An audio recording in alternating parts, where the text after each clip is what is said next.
Hey, Banjo.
Oh.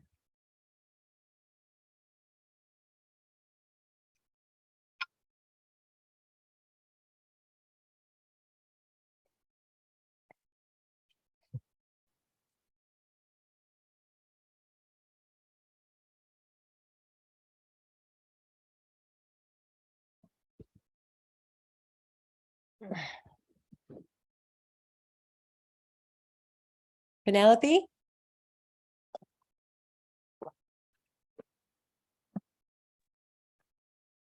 Hello. Hi, Penelope. Nice of you to invite me to your Zoom. I appreciate it. Oh, you're so welcome. You're a friend of Donna's? Ilona. You're a friend of Ilona's? Oh, goodness. Hi, Yeah, Lisa. yeah. Are you part of the Machu Picchu group? Who are you speaking to? Me? You, Penelope, yeah. I only just heard about it from Ilona last week, so no, not yet. Hopefully, maybe I will. I'm hoping to twist Lisa's arm over there to see if she'll. Are you the one, Lisa, that's doing that Machu Picchu thing? Well, it's actually, I think Mary Beth, who will probably be on shortly. She's the one kind of coordinating it because she lived there for many years Oh, in Peru. So she has kind of the inside scoop on how to do it. I'm sure. I'm really wimpy when it comes to exerting myself. So I got that. I wasn't certain that that was something that I could do, is that hike. But yeah, it seems to be generating a lot of interest. So it could be fun. And then Janet herself has done the what's it Camino. called? The Camino. Oh, that's something. Yeah. That's really good. Yeah. Yeah. Yeah, so you know how she's got it set up that you can take a train up to the top of Machu Picchu, or you can do the hike with the Sherpas, which I'm trained. I'm sorry, I'm too old to do the hike. Not sure I'd make it. Hi, Ilona. We're all meeting my friend Penny. Yes. Yeah. Ilona, hi, there you are. Good to see you. She's a sweetheart. We're trying to sell the Machu Picchu trip. Yes. Train only. I said train only. Oh, train only. There, Penny? Huh? Have you been to Machu Picchu? No, it's it's on my bucket list. I've always wanted to go there. Always, always, always. I know I've read so much about it and the Mayans and everything else. And to me, it would be fascinating. I'd love to do that. Well, Mary Beth is planning a trip next summer, and a whole bunch of us are planning to go. Well, okay. Where's Mary Beth? She's not here yet. She's not here yet, but she has a cousin who owns a place to stay, a residential place there that will all have either a shared room or our own room. Yeah. And she knows how to get the Sherpas to go take us up there if we want to do it. And I'm like, my son said he'd lend me the money if I don't have enough. Hey, Don. Wonderful. Gee, that sounds great.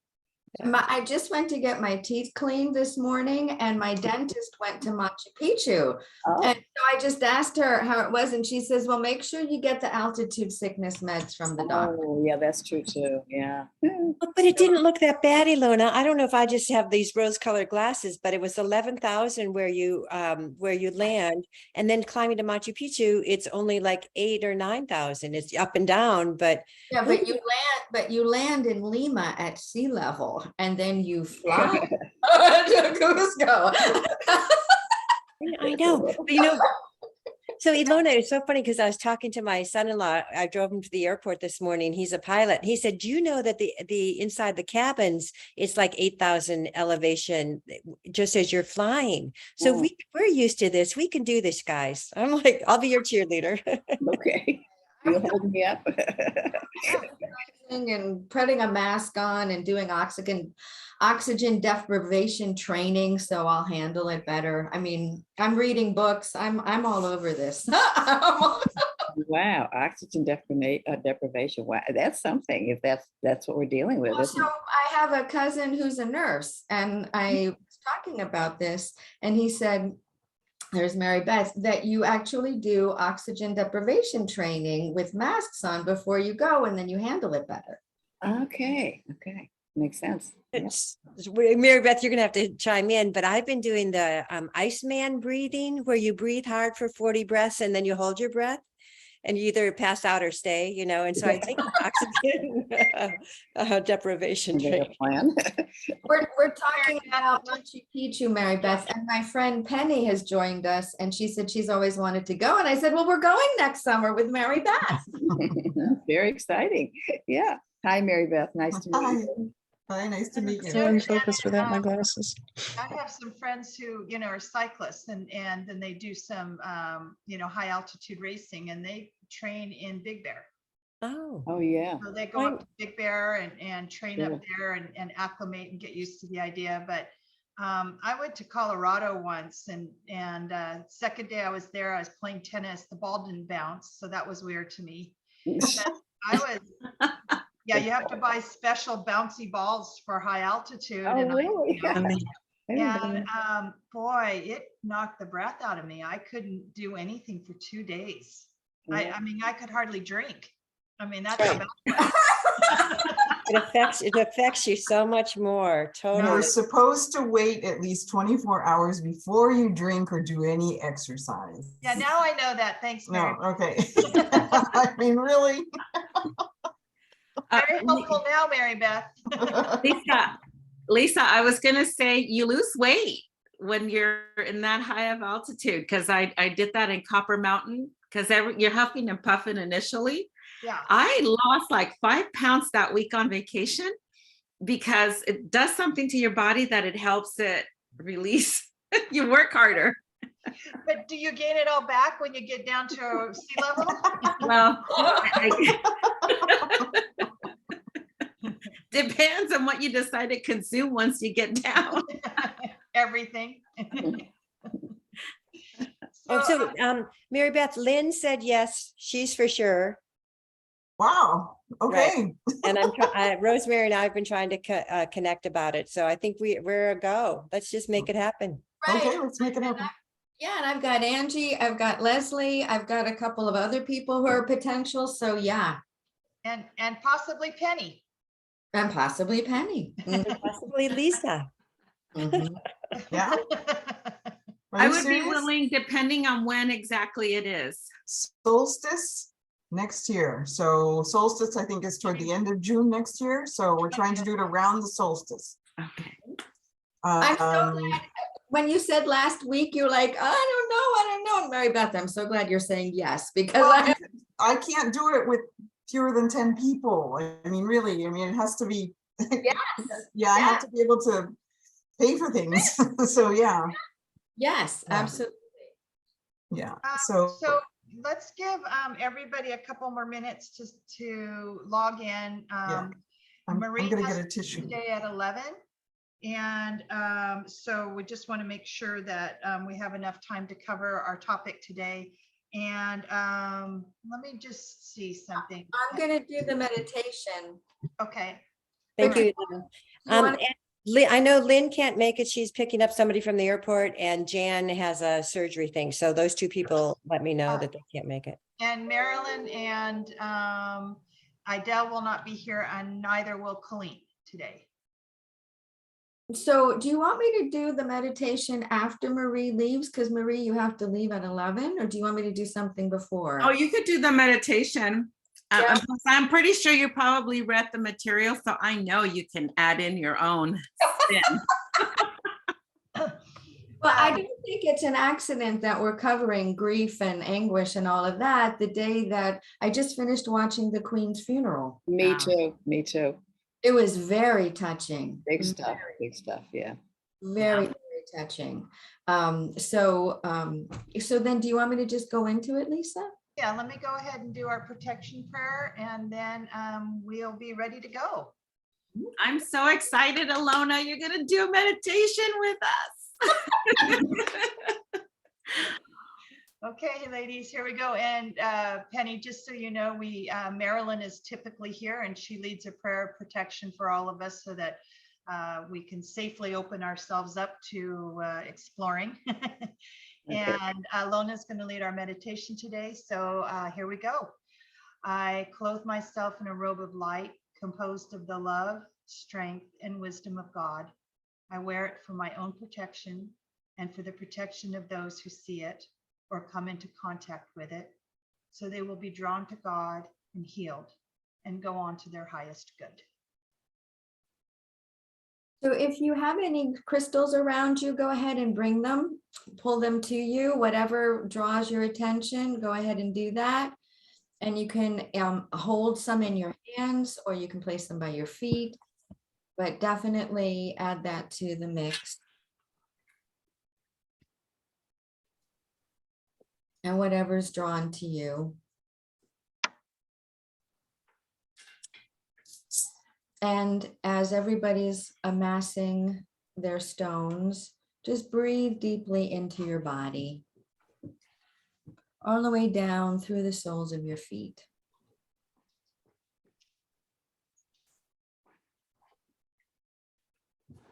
There we go. Breathing deeply through the soles of the feet.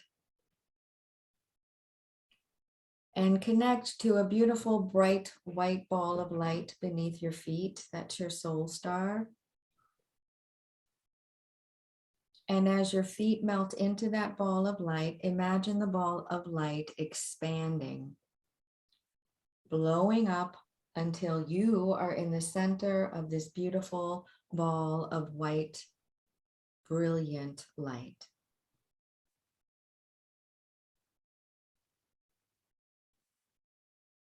And as you are floating in the center of this brilliant white light, become aware of a magenta rose beginning to grow in your chest.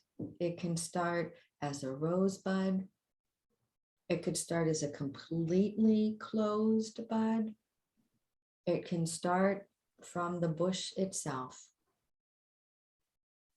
But allow that magenta rose to begin to grow through the chest cavity.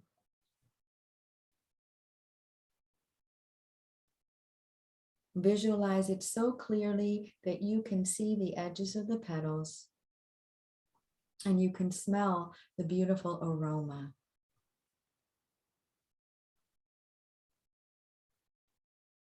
Now, as you welcome in your guardian angels, your spiritual guides, your monadic expressions, let's welcome in the guardian angels, the spiritual guides, the many ancestral expressions of those in Britain mourning Queen Elizabeth, those in Northern Ireland and Wales and Scotland and all the other territories. And whether this day is solemn or joyous for them, let's just bring all of these beautiful celestial energies to Britain, its territories, and the people it impacts.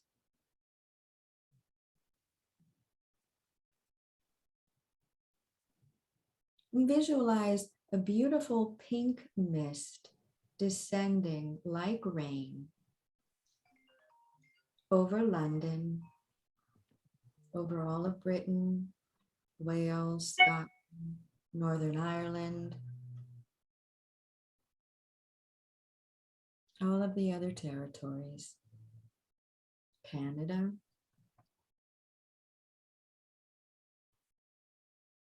And as that beautiful pink mist descends,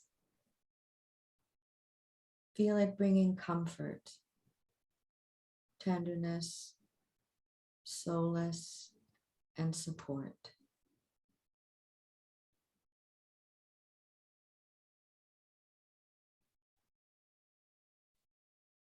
And now, right where you're sitting, in your own homes, feel the descent of that pink mist, filling up your entire structure, your entire home with comfort, tenderness, support, unconditional love, resolution, forgiveness, harmony, and peace.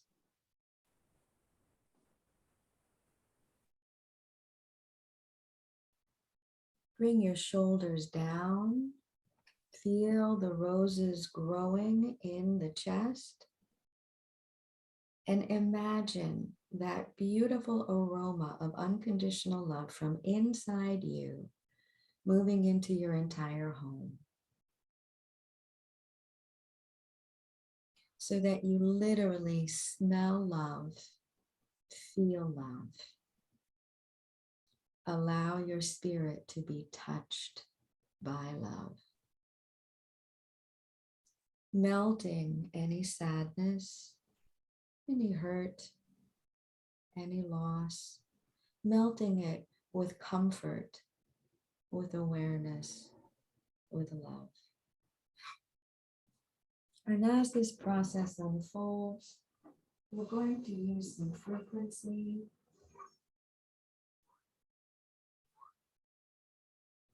to release, to flow, to honor.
Now feel that rose expand and feel the petals begin to move beyond the body. Feel them moving out past the walls of your home into your property. Feel them rising up into the air and melting into the ground. And as this happens, feel this occurring throughout Britain, every territory, all the places deeply affected by the loss of the Queen.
No.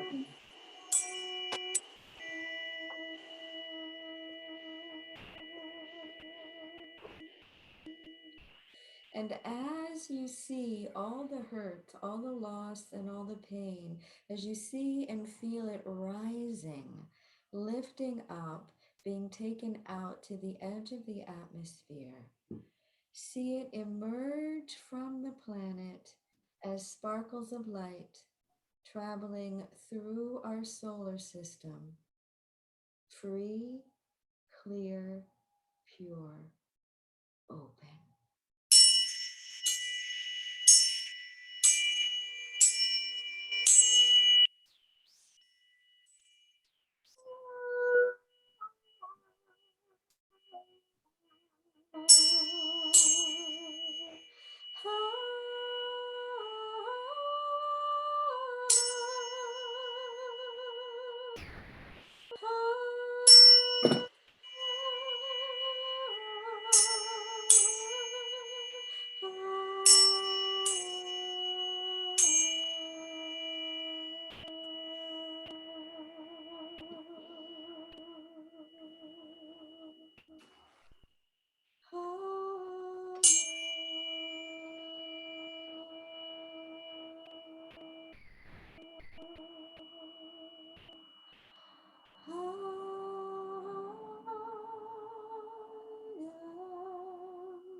And breathe in that freedom,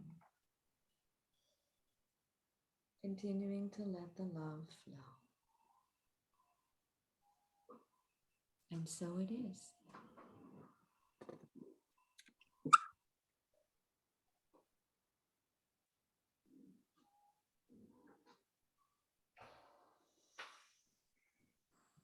Yeah, I wanted to say thank you, Ilona, because I'm in my daughter's home, and to have that energy to be here right before her baby's due is so perfect. Thank you. Thank you. Ilona, that was stunning as always. Really appreciate that. Yeah. Beautiful. I see we have joined us, so welcome, Sophia and Marie. If you want to dive into our current chapter, this should give us all a little time to talk about it. Yeah. I listened to the Audible, and she wasn't kidding when she said it was a difficult chapter. You know, because I mean, right in, she dived into anguish. And the moment she started mentioning it, it's like I was floating literally to each moment in my life where I've had so much anguish. Even my recent experiences, and wow.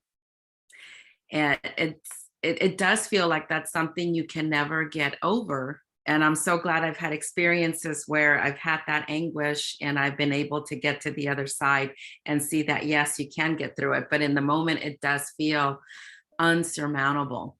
The first experience I had for me was when my grandmother passed. Even though she and I had said our goodbyes, we understood we were good, still receiving that phone call that morning, the anguish that I felt, it was just deep, deep pain. And it took me a couple of years to get past it, where I still wasn't picking up the phone and dialing only to hear it's disconnected. So it's pretty profound. It's interesting because I feel like that I know we have a grieving process, but and she's been gone now almost 30 years, I want to say. And I still, at least once a year, a couple of times during the year, it just seems to all come back. It's such an odd experience. And anyway, so I don't know how you guys felt about it. And I'm trying to think of where she Marie, huh. I just wanted to address what you just said, because anguish isn't grief. No, that's why I was differentiating about the grief. For me, in that moment when she passed, it was just this very raw emotion that I was feeling in when I got the phone call that she was gone. In that very moment, it wasn't the grieving. It was just this deep, deep pain of the understanding that this is something I could never change. Right. And to me, that anguish is a trauma. It's Mhm. not a loss, it's a trauma. And I think it gets settled in the brain Yeah. where other traumas do. So to really release that trauma is very different than going through even complicated grieving. It's nothing simple. For me, it was traumatic. It was my first death. Mhm. It was my very, very first death. And it was one of those things that I had really no idea of what you go through. And even since then, it's been only 3 people in my life that I know they've lost their lives, and I've gone through that process. But for my grandma to be the first one, because she was the matriarch of the family and she was like a mother to me, it was very traumatic. There was some sense of me that felt like I wanted some assurance that somehow things were going to be okay at the other end of it. But I just did not know what it was like to lose someone at that moment. So for me, even when I think about it now, it's still traumatic. I don't think I've ever gotten past that quite yet. So it's a mixture, right, of the grieving and the trauma for me. But it's so it took me right to that moment, and in other episodes in my life. But she went on ahead and quoted Renata Suzuki on anguish. Anguish is one of those words you understand the meaning of just by the way that it sounds. It has the gnarling rasp to it as you twist your mouth around to say it, kind of like what feeling does to your insides. It's an awful, drawn out, knotted up word. It's also one of the things I feel without you. And that was by Renata Suzuki. And I don't know who has the book or anything, but Brene talks about this image from Albrecht Schenck, I think it is, or Schenck, in the National Gallery of Victoria in Melbourne, which is this sheep that's lost her baby. That, oh my gosh, even just looking at an image, you could just feel it. You can just feel it. And also reminded me of at the Louvre, there's so many like this where you can just feel, so I thought it was very profound that she chose that one. She goes on to say that anguish is an almost unbearable and traumatic swirl of shock, incredulity, grief, and powerlessness. And that's exactly how I felt when I lost my grandmother. When I received that call, it just felt so surreal. So, and I couldn't catch my breath. I remember that. So, I know we've all of us have had moments of that, because it's that sense of powerlessness, I guess, when you're experiencing it. It's so out of your control.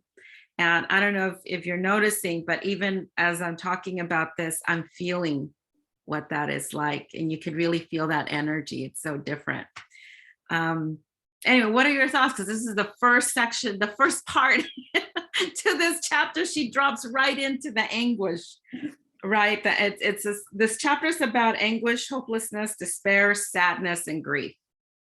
And I think, Marie, you know, the anguish that it can relate to so many things other than not even just the loss of somebody like, you know, that passes on, but there's so many things you can relate that to. And I probably think the one part of it that resonates the most with me is the powerlessness.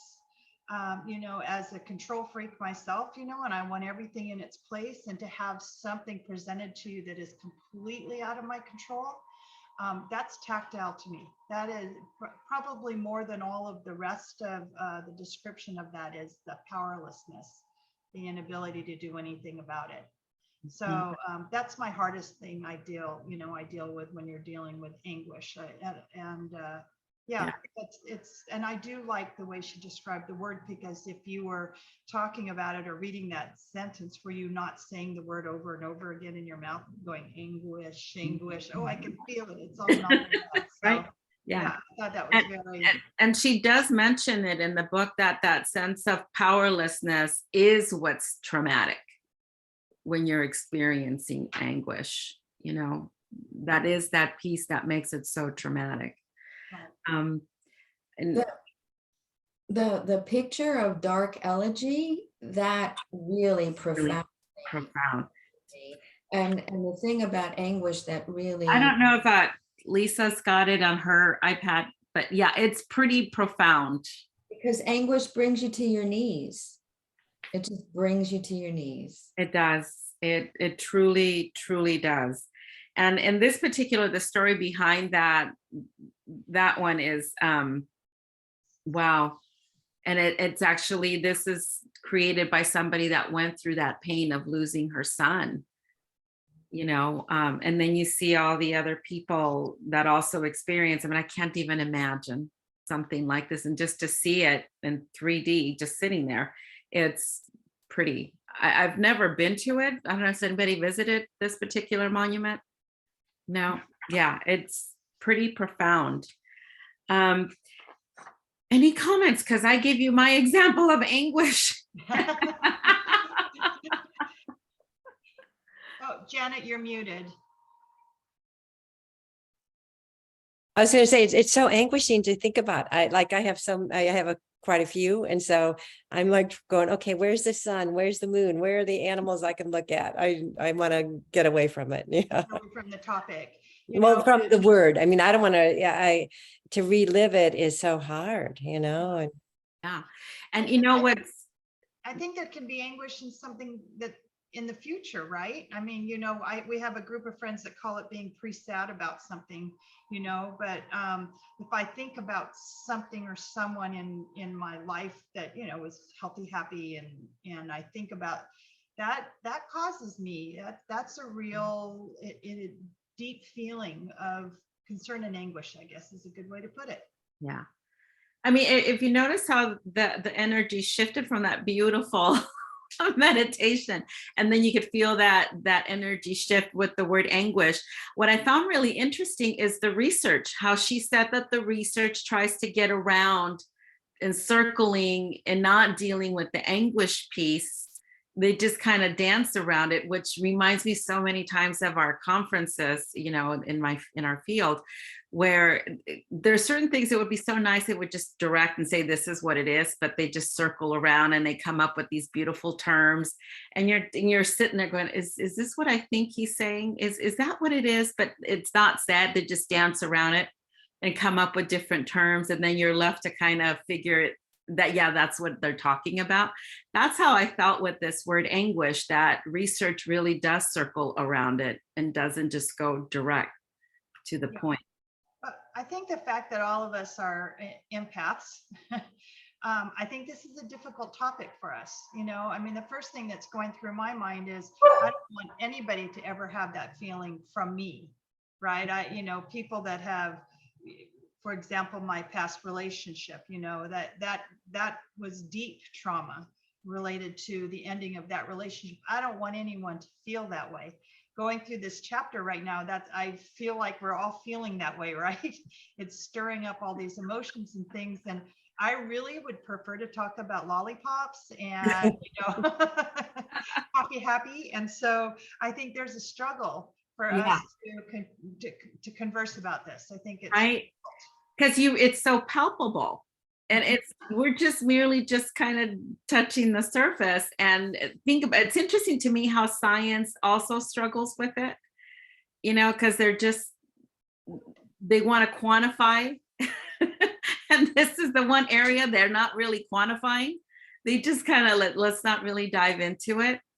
But you're feeling the discomfort of anguish. And we haven't really pinpointed everybody's different types of experiences that they've had. We're just merely touching on what it means, and we've had examples, and yet we're feeling it. Yeah, nobody's smiling, Marie.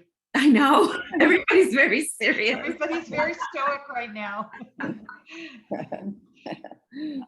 I don't know. What does everybody else think? I mean, Can we go to hope? Yeah, I was just gonna say, Marie, we'd like to move on from make wishes. That's what I was trying to say, but thank you, Ilona, for using your words. Okay, so hope was another one of those that it's not an emotion. It's not an emotion. But what I found amazing, which I loved, she goes on to say, we experience hope when we have the ability to set realistic goals. I know where I want to go. Number 2, we're able to figure out how to achieve those goals, including the ability to stay flexible and develop alternative pathways. I know how to get there. I'm persistent. I can tolerate disappointment and try new paths again and again. Number 3, we have agency. We believe in ourselves. I can do this. Did you notice the shift in energy? Yes. People are actually listening again, Marie. Okay, so the other thing that resonated with me is that she said that hope is a function of struggle. Right? Because if you're not in the struggle, you're not having hope. I hope I get there. I hope things are going to get much better. And I thought that is so true.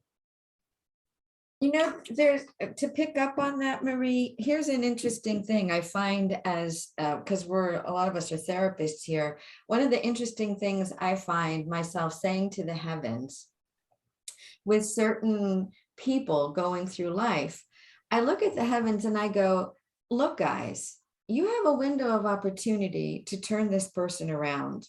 And if you don't find a way to make something happen for this person within this period of time, you're going to lose them. So don't look at me and say it's a problem.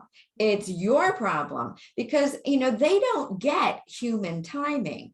But we live within that. And there are so many times where people pray and pray and pray and pray and pray, and nothing really happens. And all kinds of other things are engaged. And that's when I start talking to that person's soul or their guardian angels. And I said, you got to get with the program because otherwise you're losing this person. And that's on you. Wow. That's something good for you. We can say it to them ourselves, can't we? Yes, you can. Yeah, absolutely. Yeah, it's beyond sometimes what we can even have an effect on. But if you think of the world right now, the world's in struggle. And then a lot of us are staying in hope, even though we're seeing the world struggle. And so to me, it's symbolic of kind of the situation of the day. Maybe it'll change by tomorrow, but of the day. Yeah. I definitely get that. You all, it's no secret. I've been through a real struggle in this over a year now and getting better. But every day I would wake up with that hope that let it feel better. Let sadness be at bay a little bit today. And but it's that hope, because sometimes you feel like that's all you've got is grabbing on to hope. And then in this last stretch is not just hope, but faith. And the faith is the trust, right? Trust that I know I've landed, but I know I've landed kind of crooked. I'm trying to balance. And the hope is that I'll start balancing better. Do any of you journal? Yes. I find it so helpful to me to journal about any of the things going on, how even silly and stupid they are that are bothering me. Because I feel like it goes from here to my hand to the pen and on the paper. And it's amazing how much that clears things for me. It may not go away altogether forever, but it really does help a lot. It absolutely does. There is this book called The Artist Way. I don't know if anybody has heard it. I love that. It's 21 days. Literally, it's the morning dump. You just put everything onto those 3 pages. You just have to commit to do it for 21 days. Is it 21 days or 3 weeks? You just literally every week. But it's interesting because I've done it already about 3 times, and she seems to kind of know what the pattern is going to be, because by the 3rd week she addresses the anger that's coming up through the pages. I'm like, how does she know? You don't even realize it, but you go through, it's like a whole process that you're going through. But literally you can make lists of your shopping, because some days you wake up and you're like, my mind has nothing to dump on the page, but then just creating the list of what you've got to do or drawing the doodle gets that flowing. And next thing you know, you've got these 3 pages loaded with stuff. That's literally just sitting there in the morning, just, you wake up and there it is, and you just dump it on the page. I call them the dumping pages, but she calls them something else. I forgot what she calls them, but it's such a great exercise. Do you know, I don't know, I've never done it. These silent retreats that people go for a week or longer, and they talk about the first couple of days, how much torture that feels like inside. Maybe it's anguish, I don't know, but it's all this stuff we've been trying to distract ourselves, and there's no way to distract if you're always quiet. You can't use social media. There is no escape. And have you ever done that, Marie? Has anybody ever done that? No, I've done it briefly at when I did a certification in Phuket, Thailand. And that was like, wow, because we couldn't use books to distract ourselves. We couldn't talk to each other. We couldn't journal. We just had to be. That was hard. And it was just a day. Just a day. One day. This actually reminded me of Robert Johnson. He is somebody that was very entrenched in Carl Jung's theoretical perspective. And he had a job. He ended up taking on a job up north in Washington, where he would go out to Mount Olympus. And the station that he was put in as a ranger, nobody would show up. There was like one road. Most of the stuff had to be flown in. And he said that summer where he had to, because it was for fire season. So he was the first one to say, hey, fire. And he talked about how overwhelming it was to be there completely alone with his thoughts, no television, like nothing.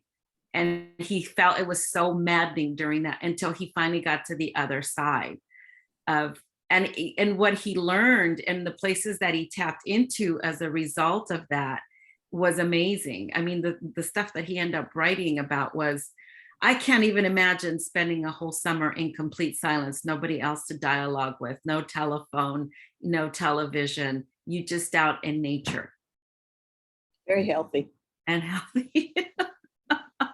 So I thought that was really interesting, because he was very descriptive about that experience of just being you and your mind. And he did say it's maddening at some point, but I can imagine that that's probably also ego. Going, this is insanity being out here. And then he actually, I guess once he got past that, that became one of the things he really enjoyed, was to go out there and disconnect completely like that. So we don't get to do that in the busy lifestyle here. Do you know, Maria, I was thinking back to walking the Camino. There were definitely days I did not talk to anybody, and I didn't know where I was going, but I had to keep going. So my mind was more like that, cheerleading myself, like, just keep going. Maybe you're on the right path. Maybe you'll find some place or whatever. But it was also dealing with nature and our own physical limitations or whatever it might be. But if I look back, ever since then, I've really needed these spaces of alone time, of just hearing myself, where prior to that, I probably didn't. So I get it. I'm just trying to.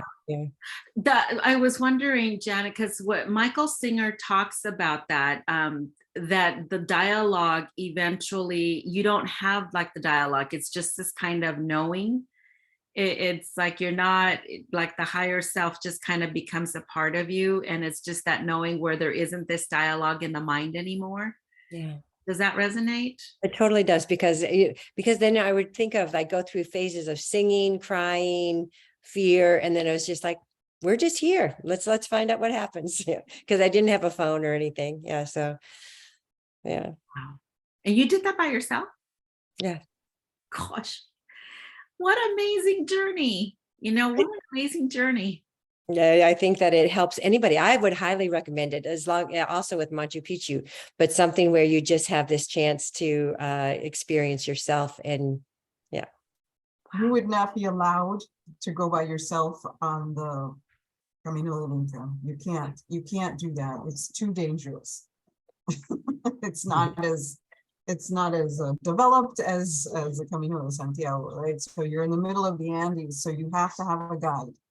And because it's a natural resource, basically they limit the number of people who go in, so they know you're there. you know, So, I get that, because when we went over the oh gosh, I can't even remember the mountains from France to Spain. Pyrenees. The Pyrenees, yeah. If I hadn't found these two guys while I was going on the trail and they hadn't shown me the way, I would not be here today. And I did hear a guy later on, they found him because he never did find the way out. And so I hear you, I understand Yes. that. But I had guardian angels, yeah. Wow.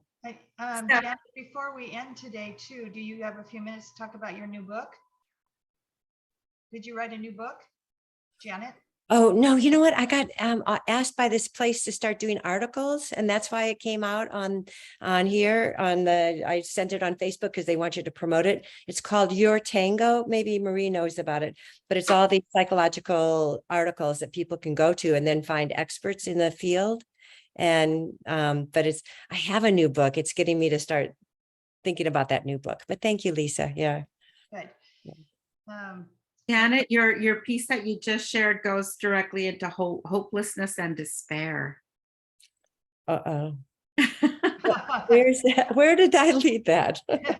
Well, because she was, that's right after hope is hopelessness and despair. And she says, while hope is not an emotion, hopelessness and despair are emotions. Hopelessness arises out of a combination of negative life events and negative thought patterns, particularly self-blame and perceived inability to change our circumstances. I totally get that because I lived it throughout the year.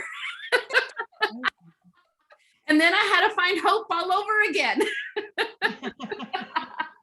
But what I can tell you is it wasn't like what was happening outside of me. It was what was happening inside of me.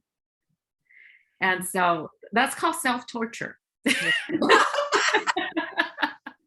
It's what our mind says to us, and they're all lies. And so Yes. where you have a whole year, I think we can put our foot in it for a minute and go, well, that doesn't feel good. I'm out of here, and we try to go to faith and belief and hope or whatever. Yeah.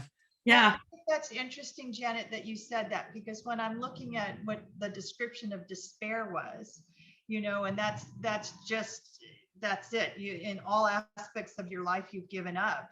And, I think everybody on here, it's in our nature to keep clawing our way out.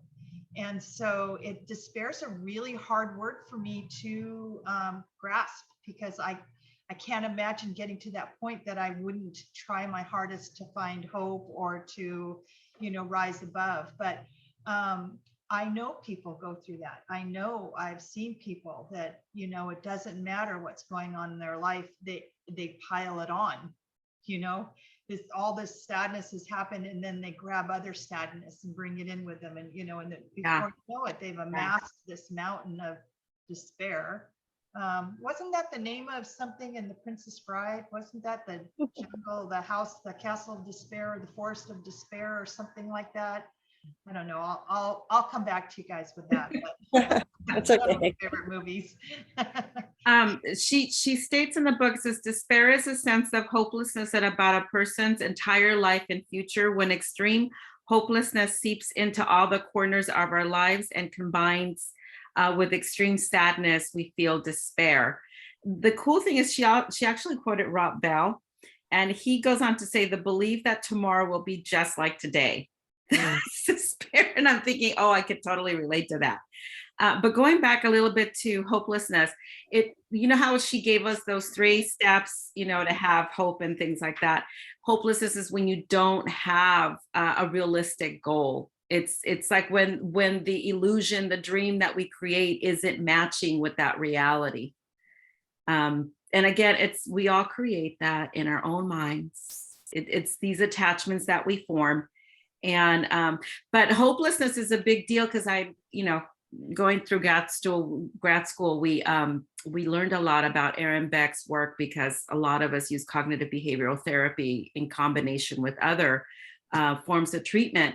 And hopelessness is a big piece in how people are feeling that leads to that level of despair. Because if they get there, that's where you see the suicidality, you see depression, you see so many things stemming out of that.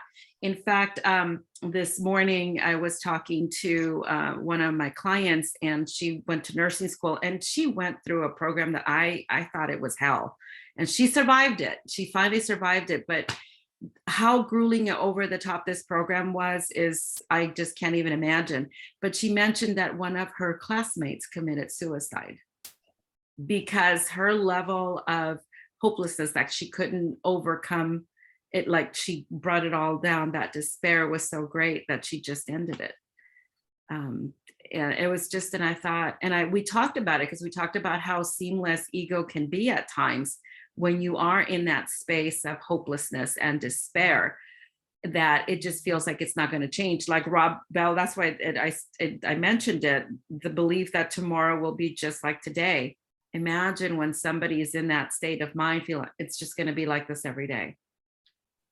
So that made me think, Marie, of all of the racial injustices, all of the impoverished individuals, all of the political prisoners.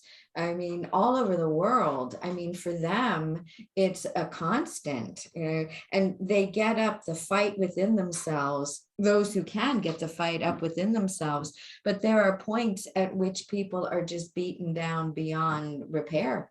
Mm-hmm. Yeah. Yeah, for sure. And we've seen this also generationally. I mean, all we have to do is look at history and we see how that gets perpetuated over and over again until you have one brilliant soul go, hey, this is enough. One of us needs to change this story, But it is interesting how, I mean, we've seen many cultures, even in today's time, how that despair is. Have been working with a young lady from the Ukraine, and her despair is pretty scary at times. Even though she's not there, she's like feeling it from a distance, all of that. And so it's interesting. Yeah. So this chapter is tough, but still the energy feels better than anguish. No, we'll just keep moving on, Marie. Yes. Okay. So she gives you these 3 about cultivating hope and practice, being intentional, setting goals, and developing a strong belief in ourselves and what we can accomplish. She went on to list 3 forms of resilience: personalization, permanence, and what was the other one? Pervasiveness. That she brings in. So personalization is when we experience despair and hopelessness. We often believe that we are the problem and forget to think about larger issues and contexts. Self-blame and criticism don't lead to increased hopelessness or hopefulness. They're quicksand. Realizing the outside factors play a role in our struggles can give us a different lens on our experience. So true. Put on a different lens, look at it from a different perspective. That's something that I often work with my clients is, let's take off this lens, let's put on a different lens. How is it looking, kind of thing. Permanence this one is tough, because thinking that our struggle will never end is built into the experiences of despair and hopelessness. Oh, that is so true. So true. And sometimes you need to just go out and connect in nature. So you're reminded that yes, things will change. I can't say enough about that. Let's see. It says one way to build resilience is to practice thinking about the temporary nature of most setbacks as part of how we look at adversity and daily basis. We can't afford to wait to build this skill until we're up against something huge in our lives. So really it's just a practice. Well, I mean, you can do that in real life. This is a really simple perspective, but with the restaurant, we have a rush. And everybody thinks about this rush, and I'm always say to them, it's going to be 1 hour. It's 1 hour. You can do it for 1 hour. You can just, balls to the wall and make it happen. And they go into it knowing that this is temporary. And so, then we get more, they're more excited to do it, and they know that they can accomplish it. They're hopeful that they're going to come out on the other end of the rush hour at a restaurant. But I think that's in very simplified terms, but I agree that that's, for me, if I look at things, this is a temporary place. Yeah. It's a temporary feeling. It's a temporary, sometimes temporary is years long, but yes, but that's how I started grad school. Oh, it's only a couple of years. I'll just take it a week at a time. And then I thought, I should do the doctorate. Oh, it's not going to be that bad. But before I even started the journal, do I want to give that many years? And then I did. So yeah. I've been having to do that with Megan, like the first 3 or 4 months when she was so sick. I'm going, don't worry, it's not going to be like that forever. And now that she's only 2 weeks away, she said last night, I'm not so sure I can do this. And it's like 2 weeks away from giving birth. And I said, it'll be a few hours of your life. You can do this. You can do this. And I always tell people, remember, people have more than one children often. And if it was that horrible, would they have had the second, third, fourth, fifth, and sixth? So just a reminder of that. Lisa, it is that horrible. We just have these built-in receptors in our brain that tells us, forget about it. And then we're going to do it again. Okay, and then the third one is pervasiveness. Sometimes when we're struggling, we fall into the trap of believing that whatever we're up against has stained or changed every single thing in our life. Nothing good is left. I recently found myself dealing with the crisis at work for a moment and felt like the end of the world. Yeah, we've all been there. Yeah. What is this? Then I got the text. Oh, no, never mind. She was just talking about that. But it's, pervasiveness. It's so like these 3 steps just put things into perspective. But what I wanted to bring it all into, kind of into a nice closure is that really what she's talking about with all of this is our mindset. Yes. A fixed mindset versus a growth mindset. Right. And it comes down to mindset, which is really the attachments that we form to all of these things that are really up in the, what I say, the imagination world, the dream world, and is bringing it into that space of reality. Yeah.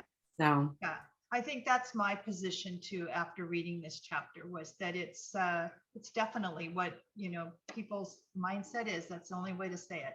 It's, how do they manage these emotions and these feelings and this sense of hopelessness and everything. And and it's a hard thing, especially if you're dealing with depression and stuff like that. So yeah. Hey, Sophia, I just wanted to check in on you. I feel like you need us. Oh, I'm fine. I was just, I had dumb things happen this weekend, but my cat is sick again for the billionth time. No, don't feel sorry for him. I've stopped. He eats everything. He ate my pajamas on Saturday, literally. So, just a week after he ate, I forgot what else, some plastic things. And a week after he ate some silicone things. So he's got pica. I know, but I don't know what to do about it. Pica is contagious.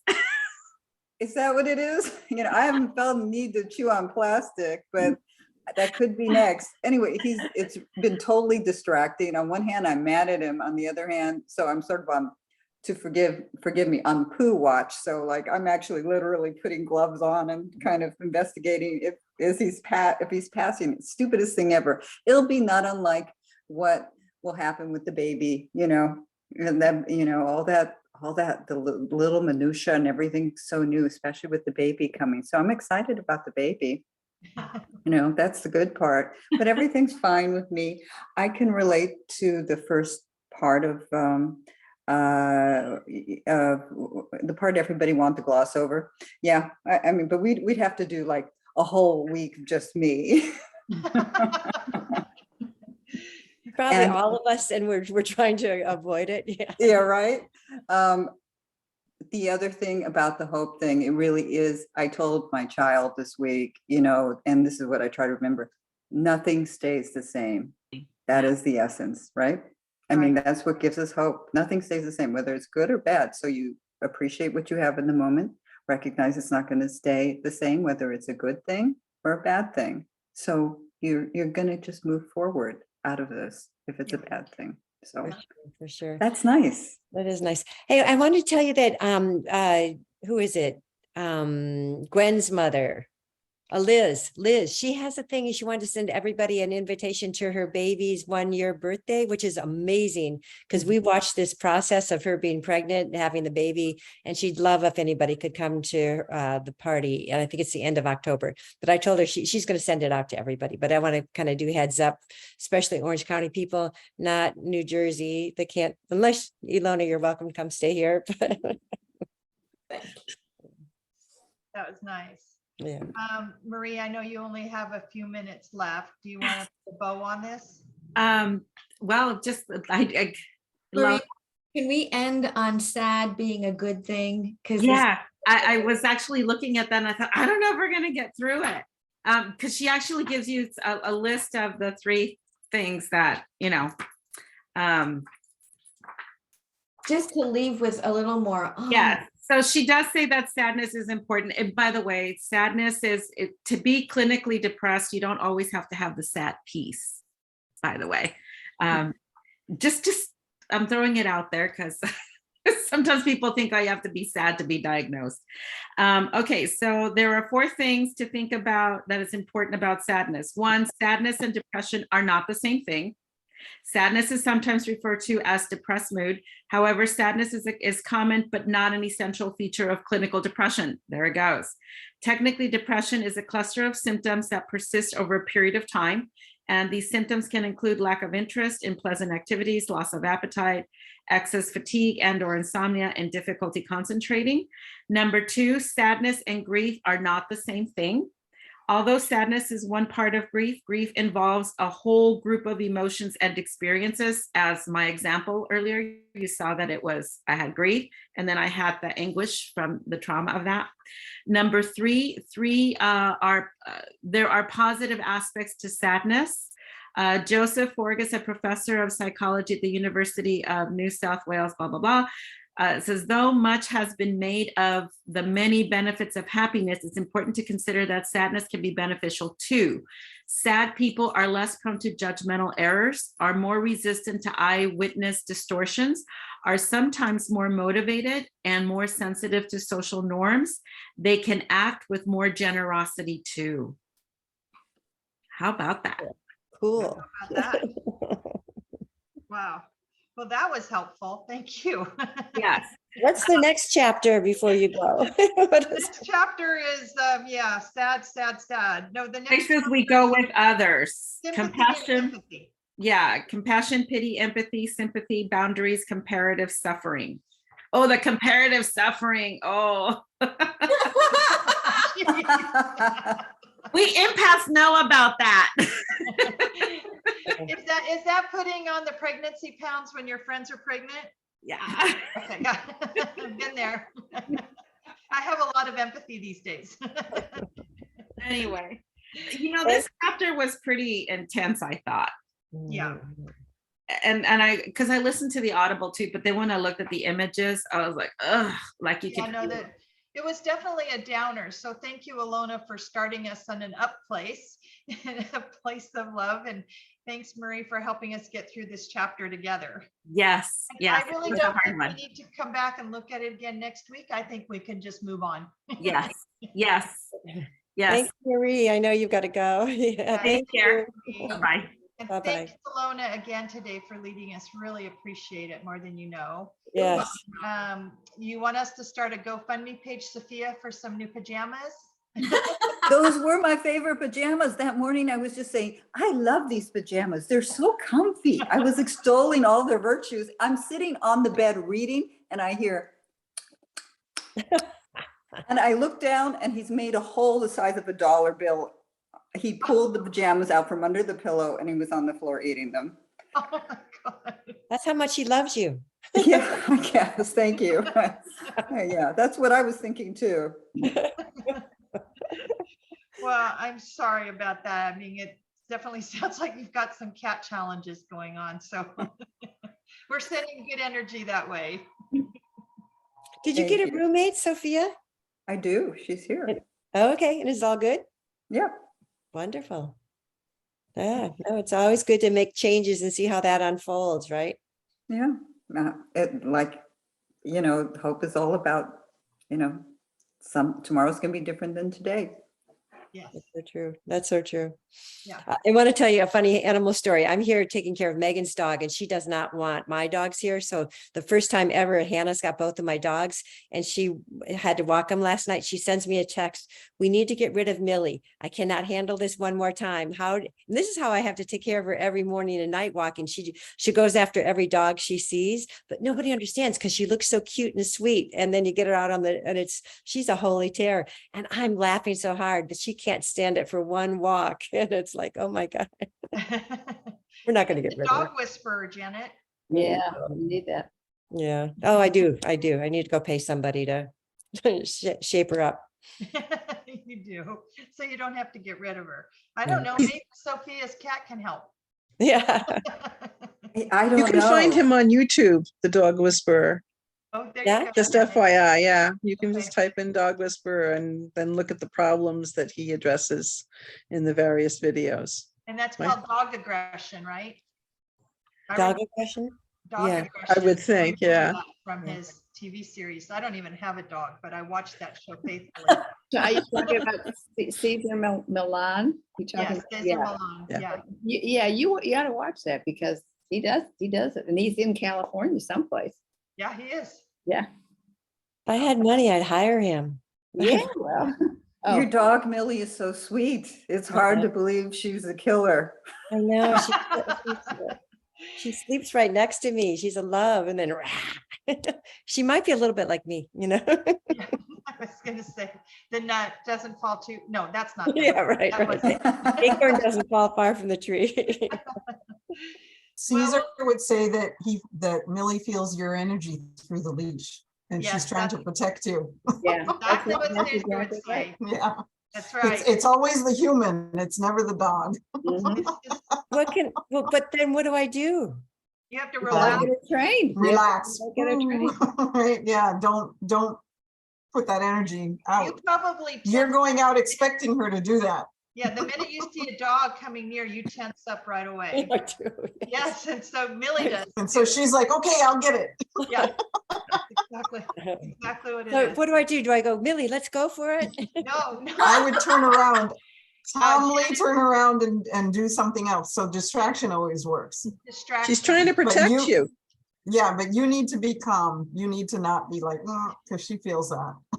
If I pick her up, yeah, she's much better. Oh, But then that's I don't know if worse. I'm. No, that's worse. That's That's Yeah, worse. they're worse, not yeah. supposed to do Yeah. that. Yeah. Imagine if Sochi were like that and I had to pick her up. I mean, really? So just imagine she were a big dog. You wouldn't pick her up. What would you do? I think I give dogs away. That's Oh, all right, Janet, YouTube, go on YouTube. Yeah. You'll be immersed in it, and then all of a sudden, It'll go click. Okay. she'll be a Okay. new dog. So Yep, thank you for yep. the session, you Yeah, guys. because we all know she's not a bad dog at all. this is No. Dog Talk, And Yeah, really. Next week. next week on Cat Talk. Yeah, really. So Penny, we're glad you were able to join us Yes. today. We usually have a few more people here, but just happens to be an off week. So we hope you join us again next week. Don't ever feel pressured. I'm just going to keep sending out the email. And if you can be there, great. If you can't, that's okay too. There's Thank our, you so much. there's our Machu Picchu guide with. Yeah. Thank you. All right, Thank you for having me. Thank you. Thanks, Penny. Glad to have you here. Thanks, Ilona, again today. Thank And, you. We'll see everybody next week. It You should guys- be lighter. Yeah, all right. Thanks, you guys. Have a great week. Bye. Have a great Bye. Bye-bye. Bye. Bye-bye.